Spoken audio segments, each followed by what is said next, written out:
இது மட்டும் இல்லாமல் இப்போ தமிழக அரசியலுக்குள்ளார பாருங்கள், அந்த ஆரம்ப காலகட்டத்தில் மு.க. அழகிரி அவர்களுக்கும் ஸ்டாலின் ஐயா அவர்களுக்கும் ஒரு மோட்டிவேஷன் உருவானுச்சு அரசியலுக்குள்ளார. எல்லா பேத்துக்கும் தெரியும்.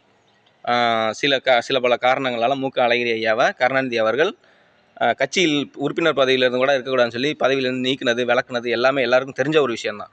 ஆனால் இதோட பின்னணியில் யார் இருந்தான்னு பார்த்தாக்கா, அந்த பல்லயவன உருவத்தில் பிறந்திருந்தாங்க இல்லையா பத்மாவதி, கருணாநிதி ஐயாவுடைய முதல் மனைவி. இவங்க தான் காரணம். இவங்க தான் அடுத்தடுத்து பிறக்கிறாங்களே. இவங்களுக்கு பிரச்சனைகளை உருவாக்கி விட்டுக்கிட்டே இருக்கணும், கலகங்களை நடத்திக்கிட்டே இருக்கணும், சண்டை சச்சரவுகளை மூட்டி விட்டே இருக்கணும். அதை பார்த்து இவங்க தூரத்துலேருந்து எங்கிட்டாவது ஒரு இடத்துலேருந்து ரசிச்சுக்கிட்டே இருக்கணும். அவங்க ஏன் இந்தியாவுக்குள்ளாரையும் தமிழ்நாட்டுக்குள்ளாரையும் திரும்ப பிறந்தாங்கன்னு என்னுடைய அடுத்தடுத்த வீடியோக்களை நான் சொல்லுவேன். பல்லயவனை பண்ண அநியாயமும் அக்கிரமும் தமிழ்நாட்டுக்குள்ளாரையும் இந்தியாவுக்குள்ளாரையும் கொஞ்சம் நஞ்சம் கிடையாது. அவங்க பண்ண எல்லா அநியாயத்தையும் அக்கிரமத்தையும் எல்லாத்தையும் முழுமையாக நான் சொல்கிறேன். முழுமையாக பொறுமையாக கேளுங்க. கேட்டிங்கன்னா புரிஞ்சிடும், தெரிஞ்சிடும், உங்களுக்கும் புரிஞ்சிடும்.